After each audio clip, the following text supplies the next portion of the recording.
बिस्मिल्लाहिर्रहमानिर्रहीम, अस्सलाम वालेकुम। मैं असदुल्लाह खान हूँ। नई हुकूमत के आते ही मुख्तलिफ तरह की कार्रवाइयों का आगाज़ हो चुका है। इनमें से कुछ को आप कानूनी कार्रवाइयाँ कह सकते हैं, कुछ को इंतकामी कार्रवाइयाँ कह सकते हैं। कुछ कानूनी कार्रवाइयाँ मैं इसलिए कह रहा हूँ कि कुछ कार्रवाइयाँ ऐसी हैं जो हो जानी चाहिए, कोई हर्ज नहीं है, कानून को अपना रास्ता लेना चाहिए, वो कार्रवाइयाँ होनी चाहिए। लेकिन इंतकामी कार्रवाइयाँ हरगिज़ नहीं होनी चाहिए। और ये इंतकामी कार्रवाइयाँ सिर्फ अरशद शरीफ के ख़िलाफ़ या साबिर शकील के ख़िलाफ़ प्लान नहीं की जा रही हैं, बल्कि कुछ और लोगों को भी इसका निशाना बनाया जा रहा है। तो इस पर थोड़ा सा बात करते हैं, लेकिन पहले मैं आगाज़ करना चाहता हूँ उसी खबर से जिसको मैंने ब्रेकिंग न्यूज़ करार दिया है। और मेरे ख़्याल में या मेरे पास जो ब्रेकिंग न्यूज़ है वो ये है कि सरदार उस्मान बुज़दार के ख़िलाफ़ मुख्तलिफ़ तरह की करप्शन इंक्वायरीज़ लॉन्च करने की मनसूबाबंदी मुकम्मल कर ली गई है। इंतज़ार सिर्फ इस बात का किया जा रहा है कि जैसे ही हमज़ा हल्फ उठाते हैं और उस्मान बुज़दार निगरान वज़ीर आला भी नहीं रहते तो उनके खिलाफ इस कार्रवाई का आगाज़ कर दिया जाए। मैंने नायब के बहुत ही आला अफसरान से पूछा, उनसे मेरी बात हुई, मैंने उनसे सवाल किया कि क्या उस्मान बुज़दार के ख़िलाफ़ कार्रवाइयाँ की जाने वाली हैं या की जाएंगी।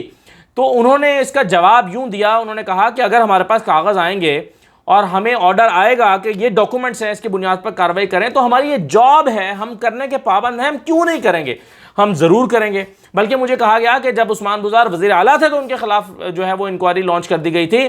तो जब वो वज़ीर आला नहीं रहेंगे और उनके खिलाफ अगर कुछ डॉक्यूमेंट्स आते हैं, कुछ चीज़ें आती हैं, कुछ इल्ज़ामात उन पर लगाए जाते हैं और हमें इंक्वायरी का हुक्म मिलता है, तो हम क्यों नहीं करेंगे, हम ज़रूर उनके खिलाफ इंक्वायरी करेंगे। इस बात से तासुर यह मिलता है कि उस्मान बुज़दार के खिलाफ इंक्वायरी जो है उसको शुरू करने की तैयारी पूरी है। सिर्फ इंतज़ार किया जा रहा है कि हमज़ा हल्फ उठाएं और उस्मान बुज़दार निकलें तो ये इंक्वायरी लॉन्च कर दी जाए। लेकिन इसको इस तरह भी देखा जा सकता है कि उस्मान बुज़दार के खिलाफ दरअसल इंक्वायरी लॉन्च हो चुकी है, हो गई है, कर दी गई है। वो कैसे? देखें, ये जो फ़राह खान के खिलाफ इंक्वायरी लॉन्च की गई है, ये दरअसल फ़राह खान के खिलाफ नहीं है, ये एक तरह से उस्मान बुज़दार ही के खिलाफ है। क्योंकि अगर फ़र्ज़ कीजिए फ़राह खान ने कोई करप्शन की है और वाकई माल बनाया है और फ़राह खान के खिलाफ जो नायब ने अपनी इंक्वायरी शुरू की है, जाहिर है ऐसा तो नहीं हो सकता कि फ़राह खान ने अपने तौर पर कोई माल बना लिया हो। उनके ऊपर इल्ज़ाम तो यही है कि वो पंजाब हुकूमत के साथ मिलकर माल बना रही थी। अगर ये इंक्वायरी में साबित होता है कि फ़राह खान ने माल बनाया और हुकूमत की मिली भगत से या पंजाब हुकूमत की मुआवनत से माल बनाया, तो इसका मतलब है कि वो अकेली इसमें कसूरवार नहीं है, फिर तो उस्मान बुज़दार भी कसूरवार होंगे। तो बुनियादी तौर पर मुझे लगता है कि ये फ़राह खान के ज़रिए से उस्मान बुज़दार के ख़िलाफ़ घेरा तंग किया जा रहा है। अच्छा, अब ये देखें, ये दबाव बढ़ाना क्यों ज़रूरी है? ये दबाव बढ़ाना इसलिए ज़रूरी है कि हमज़ा का हल्फ नहीं लिया जा रहा। हमज़ा अपनी पूरी कोशिश कर रहे हैं, कोर्ट में भी चले गए, कोर्ट से ऑर्डर भी ले लिया, लेकिन हमज़ा का हल्फ नहीं हो पा रहा। अब जाहिर है अगर एक तरफ हल्फ नहीं हो पा रहा तो दूसरी तरफ ये दबाव डालना भी ज़रूरी है कि अगर आप तंग करेंगे तो फिर हम आपको तंग करेंगे और हम आपके खिलाफ इंक्वायरीज लॉन्च करेंगे। तो फ़राह खान के खिलाफ एक इंक्वायरी लॉन्च हुई है जिसमें उन पर इल्ज़ाम है कि उन्होंने 3 साल के दौरान 84 करोड़ की रकम उनके मुख्तलिफ अकाउंट्स में आई और उन्होंने निकलवाई, और उन्होंने जो बाहर असासे बनाए हैं वो मनी लॉन्ड्रिंग के पैसे से बनाए, यानी उसके लिए उन्होंने मनी को लॉन्डर किया है। पैसे बाहर ले गई हैं और बाहर जाकर उन्होंने प्रॉपर्टियाँ खरीदी हैं और 84 करोड़ रुपये की रकम उनके अकाउंट में मुख्तलिफ जगह से आई है। और ये कि उनके असासे और उनकी रकम जो है वो उनके प्रोफाइल से मुताबिकत नहीं रखते, और उनकी जो आमदन है उसमें पिछले चंद साल में इमरान खान की हुकूमत के दौरान उसमें कई गुना इजाफा हुआ है। और उनके जो इनकम टैक्स रिटर्न्स में जो असासे हैं वो गैर मामूली तौर पर बढ़े हैं, गैर कानूनी तौर पर बढ़े हैं, यानी इसका अभी नहीं पता, लेकिन गैर मामूली तौर पर बढ़े हैं जो उनके इनकम टैक्स। अच्छा, ये तो खैर इंक्वायरी खुद बताती है कि फ़राह खान ने जो रिटर्न्स भरे हैं उसमें अपनी आमदन डिक्लेयर की है, लेकिन वो ये कह रहे हैं कि गैर मामूली तौर पर उनके असासे बढ़े हैं पिछले 3 साल में। अब इसकी इंक्वायरी हो रही है। अब ये इंक्वायरी मैं फिर कहूँगा कि खाली फ़राह खान के ख़िलाफ़ नहीं हो रही, ये इंक्वायरी बुनियादी तौर पर इसको लिंक किया जाएगा आने वाले दिनों में उस्मान बुज़दार के साथ। अच्छा, एक तो इसका ये पहलू है कि क्या ये इंतकामी कार्रवाई है या नहीं है। मैं इसमें ये समझता हूँ कि ठीक है, अगर आप किसी के ख़िलाफ़ कोई इल्ज़ाम है तो उसको सामना करना चाहिए और उसका जवाब देना चाहिए। और ये अच्छी बात है कि फ़राह खान की स्टेटमेंट ये आई है कि मैं और मेरा शौहर जो हम भागेंगे नहीं, हम इन्वेस्टिगेशन को ज्वाइन करेंगे। पहले तो हम ये देखते थे ना, पिछली हुकूमतों में होता यह था कि जिसके खिलाफ इंक्वायरी लगी वो बाहर भाग गया और फिर वापस ही नहीं आया। अब अगर फ़राह खान और एहसन गुजर भी वापस नहीं आते तो फिर जाहिर है उन पर शक किया जाना चाहिए और उनको भी वही ताना मिलना चाहिए जो पिछली हुकूमत में सागडार को मिलता रहा है, हुसैन नवाज़ को मिलता रहा है। और बाकी अली इमरान को मिलता रहा है और सलमान शहबाज को मिलता रहा है कि भाई आपके खिलाफ इंक्वायरी, आप भिगोड़े हो गए। और अगर फराह खान ज्वाइन नहीं करती तो फिर ठीक है, उनके खिलाफ भी यही नारा लगना चाहिए। लेकिन इस बात को खैर मकदम करना चाहिए, इस बात का कि उन्होंने कहा कि मैं वापस आकर इसको फेस करना चाहती हूँ और मैं इन्वेस्टिगेशन से भागूंगी नहीं। और मैं ये समझता हूँ कि ये इंक्वायरी को लटकाया नहीं जाना चाहिए, इसको जल्द अज जल्द मुकम्मल होना चाहिए। अगर वो सजावार हैं, कसूरवार हैं, तो नैब के कानून के मुताबिक जल्द अज जल्द उनको सजा मिलनी चाहिए, अंदर डालना चाहिए। और अगर उसमें उस्मान बुज़दार भी शामिल हैं तो उनको भी डालना चाहिए। लेकिन ये 2-3 महीने में पता चलना चाहिए कि इनका कसूर है या नहीं है, इनके असासे दुरुस्त तरीके से बने या गलत तरीके से बने, इन्होंने गैर कानूनी तरीके से करप्शन की है यानी कि करप्शन किया है या कानूनी तरीके से पैसे कमाए हैं। तो अगर इसमें ये मुलव्वस हैं तो फौरी तौर पर सज़ा में जाना चाहिए, और अगर मुलव्वस नहीं है तो इनका नाम क्लियर हो जाना चाहिए। अब ये जो हमारे यहाँ चलन है कि आप इंक्वायरी शुरू कर रहे हो और फिर अगले 3 साल तक जो मुल्ज़मान हैं वो खुद उसकी इन्वेस्टिगेशन पूरी ना होने दें, खुद उसका ट्रायल ना चलने दें, फर्द जुर्म आयद ना होने दें।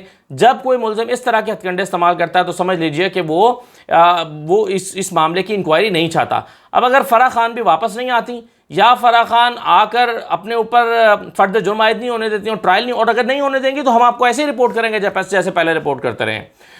तो अब ये चंद हफ्ते में पता चलेगा कि फराह खान को इंतकामी कार्रवाइयों का निशाना बनाया जा रहा है या वाकई उन्होंने कुछ कर रखा है। बहरहाल दोनों सूरतों में ये इंक्वायरी जल्द अज जल्द पाया तकमील को पहुंचनी चाहिए और पता चलना चाहिए कि इन्होंने क्या किया और क्या नहीं किया। और नैब का भी अंदाज़ा हो जाएगा कि नैब अब नई हुकूमत के आने के बाद क्या दबाव में काम कर रही है या इंडिपेंडेंटली अपने तौर पर काम करती है। और अगर फराह खान क्लियर है तो क्या नैब इंडिपेंडेंटली काम करते हुए उनको क्लियर कर सकती है या क्लियर नहीं कर सकती। तो ये तो हमें पता चलेगा आने वाले चंद दिन में। लेकिन इस सारी कहानी में जो असल बात है वो वही है कि उस्मान बुज़दार जो हैं उनके बारे में ये तय हो गया कि अब उनकी खैर नहीं और उनको उनके खिलाफ रेफरेंसेस लेकर आने हैं और उस्मान बुज़दार को फंसाना है, क्योंकि उस्मान बुज़दार ने बहुत तंग किया है। अच्छा, अब ये तो एक बात हो गई। अच्छा, दूसरी बात ये है कि एक और मामला बड़ा ज़ेर बहस है। कुछ दिन पहले भी डॉक्टर मोहित पीरज़ादा ने रिपोर्ट किया था, उन्होंने कहा था कि जी 3-4 लोग जो हैं उनके ख़िलाफ़ मुकदमात बनाने की तैयारियां या कोशिशें हो रही हैं, ख्वाहिश दिल में मौजूद है और इदारों को लगाया गया कि इनके ख़िलाफ़ चीज़ें ढूंढें, जिसमें उन्होंने इमरान रियाज खान का नाम बताया था और अरशद शरीफ का नाम बताया था, अपना बताया था, और चौथा नाम जो उन्होंने नहीं बताया था वो सिद्दीक जान का नाम था। मेरी मालूमात ये थी कि सिद्दीक जान का नाम भी इसमें शामिल किया गया। बहरहाल ये 4 नाम थे जिनके ख़िलाफ़ जो है वो दबाव बढ़ाने की कोशिश की जा रही थी। एक तरह का दबाव तो मौजूद है ऑलरेडी और बहुत सारे लोगों पर है, शायद मोहित पीरज़ादा पर भी होगा, बहुत सारे लोगों पर, बाकी लोगों पर भी है, कुछ शायद हम पर भी होगा। और दबाव सिर्फ ये नहीं होता कि एफआईए की टीम आपके घर छापा मारती है तो दबाव होता है। आपको जब टेलीफोन कॉल्स आती हैं, आपको फ़ोन करके कहा जाता है ये देखें ना जाती कर रहे हैं, अब ये आप गलत कर रहे हैं, या आपने ये नहीं किया, ये ठीक नहीं किया, या ये तो बात सही नहीं है, ये तो देखें ना इस तरह। जब इस किस्म की कॉल्स लोगों को आती हैं तो वो भी एक तरह की हरासमेंट ही होती है। भाई अगर आपके पास किसी के ख़िलाफ़ कोई चीज़ें हैं, सबूत हैं, तो अरशद शरीफ के ख़िलाफ़ मिसाल के तौर पर अरशद शरीफ ने अगर कोई स्टोरी गलत ब्रेक की है, आपके पास एक तो पैमरा का कानून है कि आप पैमरा के ज़रिए से नोटिस भेजें और कहें कि ये आपका कसूर है, आपने जो है वो किया है। अब एफआईए का अरशद शरीफ के घर पर छापा मारना समझ नहीं आता। जाहिर है वो फेसबुक पे या ट्विटर पे, उस पर यूट्यूब पे तो नहीं काम कर रहे हैं। एफआईए का छापा ट्विटर की वजह से मारा गया होगा कि वो ट्विटर पे जो है वो ट्वीट्स कर रहे हैं। भाई अगर उनकी ट्वीट गलत है तो आप वाज़ेह तौर पर एक चार्जशीट बनाएं और अरशद शरीफ के खिलाफ लेकर आएँ कि भाई ये अरशद शरीफ साहब आपकी ये बात गलत है, ये आपकी ट्वीट झूठी है, ये आपका इल्ज़ाम गलत है, तो ये आप इसको फेस करें, और अरशद शरीफ उसको फेस करेंगे। लेकिन नामालूम अफराद का या कुछ लोगों का घर पहुंच जाना और जो मुख्तलिफ तरह के केसेस में हमने देखा है, और फिर ये कि घर के बाहर रैकी करना और आकर सीसीटीवी कैमरे में नज़र आ रहा होना कि घर के बाहर लोग फिर रहे हैं, रैकी कर रहे हैं, तो ऐसे में अरशद शरीफ साहब ने जो है वो अपने वकील को फ़ोन किया और कहा कि वो इस्लामाबाद हाईकोर्ट में पटिशन दायर करें, और आज इस्लामाबाद हाईकोर्ट में पटिशन दायर हुई और उसमें कहा गया कि जी अरशद शरीफ को गिरफ्तार करने की मनसूबाबंदी की जा रही है, तो उस हरासा किया जा रहा है। तो उस पर इस्लामाबाद हाईकोर्ट ने जवाब तलब कर लिया, मुतल्लिका इदारों से, एफआईए से भी जवाब तलब कर लिया और कहा कि जी मुतल्लिका इदारे जो हैं वो आके बताएं कि अरशद शरीफ ने क्या स्टोरी की है या कौन सी ऐसी स्टोरी है जिस पर आपको इतराज़ है, हरासा करने का सिलसिला बंद किया जाए। तो बहुत सारे केसेस में हम देखते हैं कि कोई ऑफिशियली इंक्वायरी सहाफ़ियों के खिलाफ लॉन्च नहीं की जाती, लेकिन एफआईए से इधर उधर से मुख्तलिफ जगह से फ़ोन करके हिरासा ज़रूर किया जाता है कि जी आप ये गलत कर रहे हैं, आपके खिलाफ मुकदमा बना दिया जाएगा, आप इस तरह कर रहे हैं, वैसे कर रहे हैं, ऐसे कर रहे हैं। तो ये भी एक हरासगी के ज़ुमरे में आता है, और ये बहुत सारे मामला में तो हम बताते ही नहीं हैं, रिपोर्ट ही नहीं करते, क्योंकि हम समझते हैं ये एक रूटीन मैटर है। मुझे पहली मरतबा जब 2007 में मैंने परवेज़ मुशर्रफ के ख़िलाफ़ प्रोग्राम्स किए थे तो पहली मरतबा मैंने फेस किया था सिचुएशन को कि मुझे अननोन नंबर से कॉल आई और कैसे कॉल्स आती हैं और किन अल्फाज में कॉल आती हैं और किस तरह से आपको की ज़मीन पैरों से निकालने की कोशिश की जाती है। लेकिन फिर आहिस्ता आहिस्ता हम यूज़ टू हो जाते हैं कि अच्छा ये तो एक रूटीन मैटर है, ये तो चीज़ें हैं। लेकिन बाज़ औक़ात वाकई वो डरा देने वाली है या मिसाल के तौर पर अब चलें खैर छोड़े, मैं मिसाल भी नहीं देता, लेकिन बहरहाल ये है कि एक इस किस्म की अननोन कॉल्स होती हैं जो बज़ाहिर ऐसे की जाती हैं कि जैसे कोई रॉन्ग नंबर से गलती से आपको कॉल कर दी गई है, लेकिन मैसेज आपको आपकी फैमिली से मुतल्लिक दिया जा रहा होता है और कहा जा रहा होता है कि अपने आप को महफूज बना लो, फलां जगह चले जाओ। इस तरह की आसाब के ऊपर यानी कि हमला किया जाता है। तो ये बेशुमार मुख्तलिफ तरह के टैक्टिक्स हमने पिछले 15 साल 20 साल में देखे हैं। तो ये जो है वो चलते रहते हैं, लेकिन बाज़ को यकीनन सीरियस लेना चाहिए, बाज़ चीज़ों को संजीदा लेना चाहिए। यही वजह है मेरा ख्याल कि अरशद शरीफ जो है उन्होंने रब्ता किया इस्लामाबाद हाई कोर्ट से, अपने वकील के ज़रिए से और पटिशन दायर करवाई है ये। और फिर इसकी मरियम जो है वो औरंगज़ेब ने वजाहत किया, उन्होंने कहा कि जी ऐसा तो कोई मनसूबा नहीं है, आपको तो कोई आपको गिरफ्तार नहीं करने वाला, तो ये शक की बुनियाद पर आप पटिशन कर दें तो ये तो अब आपकी मर्ज़ी है। हम उस तरह के लोग नहीं हैं पिछली हुकूमत की तरह के, जिस तरह पिछली हुकूमत ने कार्रवाइयाँ की थी। अगर पिछली हुकूमत ने नाजायज़ कार्रवाइयाँ की थी तो वो भी गलत किया था, हम उसके भी खिलाफ हैं। अगर उस ज़माने में भी किसी की आवाज़ को बेजा दबाने की कोशिश की गई थी, लेकिन ऐसे लोग जो बगैर सबूतों के कहते थे कि जिन्नात हैं, टूने हो रहे हैं और उनके पास कोई सबूत नहीं होता था और कहते थे घर टूट गए हैं, नाराज़ हो गई हैं, अहलिया मोहतरमा चली गई हैं और बनी गाला में लड़ाई हो गई है, तो जो इस तरह की बातें करते थे हम उस पर ज़रूर एतराज़ करते थे। हम कहते थे कि निजी ज़िंदगी पर आप किसी की हमला कर रहे हैं और बगैर सबूतों के कर रहे हैं, और जो है उस पर क्रिटिसिज्म हम जरूर करते थे। लेकिन अगर किसी जर्नलिस्ट की कोई स्टोरी है और वो स्टोरी को ब्रेक करता है, या अरशद शरीफ ने अगर एक स्टोरी ब्रेक की है कि जी 74 लोगों का काफिला जा रहा है और वो अब नहीं गया तो अलग बात है, लेकिन क्या आप वो नहीं गया तो क्या आप ये कहेंगे वो स्टोरी गलत थी? एनीवे, इस तरह की चीज़ें चल रही हैं। अब सिर्फ यही नहीं है कि सहाफ़ियों को हिरासत किया जा रहा है या उनके ख़िलाफ़ जो है वो चीज़ें लाई जा रही हैं, बल्कि इसमें आप देखिए कि कुछ दिन पहले दियामेर भाषा डैम पे शहबाज शरीफ साहब गए थे।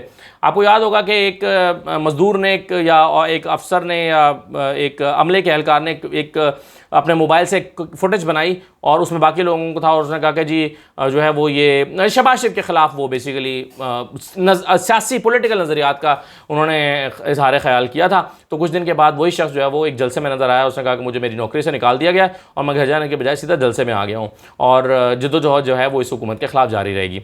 अच्छा, अब ये उस शख्स को इस तरह से निशाना बनाया गया। आज फेसबुक पे जो है वो 1-2 दिन पहले की शायद ये बात है कि फेसबुक पे जो है वो एक चीचा वतनी का कि एक सदर थाने का SHO है, उसने फेसबुक पे अपनी पॉलिटिकल एक राय दी है। मैंने वो पढ़ी नहीं है, मुझ तक पहुंची नहीं है, लेकिन जो इल्ज़ाम उसके ऊपर लगाया गया वो यही है कि उसने मरियम नवाज़ के ख़िलाफ़ अपने ख़यालात का इजहार किया और उस शख्स को के ख़िलाफ़ भी उसको जो है वो मुअत्तल कर दिया गया है और उसके ख़िलाफ़ इंक्वायरी लॉन्च कर दी गई है।